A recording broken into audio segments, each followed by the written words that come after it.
আজকে তৈরি করে দেখাবো খুব সহজ একটা পিঠা, তেলে ভাজা ফুলকো পিঠা, অথবা অনেকে মালপোয়া বলে। অনেকের হাতে পিঠাটা ফুলতে চায় না। আজকে আমি একদম ফুলকো ভাবে কিভাবে পিঠাটা তৈরি করতে হবে সেই রেসিপিটা শেয়ার করব। তেলে ভাজা ফুলকো পিঠা তৈরি করার জন্য আমি প্রথমে নিয়ে নিয়েছি 2 কাপ ময়দা, দিয়ে দেব 1 কাপ সুজি, 1 টেবিল চামচ দিয়ে দেব গুঁড়া দুধ, সামান্য পরিমাণ লবণ দিয়েছি, 1 টেবিল চামচ দিয়ে দিলাম খেজুরের গুড়, 1 কাপ দিয়ে দিলাম চিনি। প্রথমে আমি 1 কাপ পানি দিব এবং পরবর্তীতে আরো 1 কাপ দিয়ে দেব। প্রথমে 1 কাপ পানি দিয়ে আমি ভালো করে হাত দিয়ে মথে নিচ্ছি। এরপর আমি আস্তে আস্তে করে সামান্য করে পানি মিক্স করছি এবং ডোটা ভালো করে হাতের সাহায্যে মিক্স করে নিচ্ছি। পিঠাটা ফুলকো করে বানাতে চাইলে ব্যাটারটা কিন্তু পারফেক্ট হতে হবে। ব্যাটার যতটা পারফেক্ট ভাবে তৈরি করা যাবে পিঠাগুলো ততটাই বেশি ফুলবে। অল্প অল্প পানি দিয়ে আমি মোট 2 কাপ পানি ব্যবহার করেছি। আমার ব্যাটারটা তৈরি হয়ে গেছে, দেখতে পাচ্ছেন ব্যাটারের কনসিস্টেন্সিটা এরকম হবে।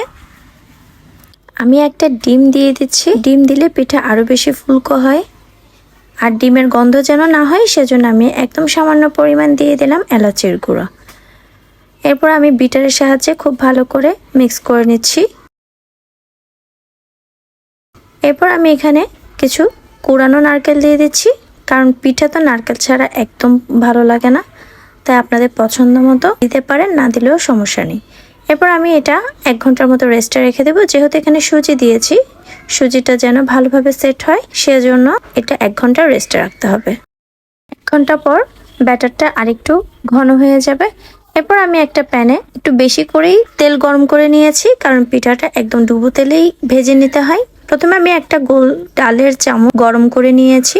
ব্যাটারটা আমি এই চামচের উপর দিয়ে দিচ্ছি। এভাবে করে কিছুক্ষণ ধরে রাখলে নিচ থেকেই খুলে যাবে। এভাবে করে পিঠাটা বানালে একদম গোল গোল হয়, আর পিঠাটা দেখতে পাচ্ছেন মাশাআল্লাহ কত বেশি ফুলকো হচ্ছে। তেলে দেওয়ার সাথে সাথে খুব সুন্দরভাবে খুলে যাচ্ছে, আর এক মিনিটের মধ্যে পিঠাটা আস্তে আস্তে এভাবে করে ফুলে উঠবে।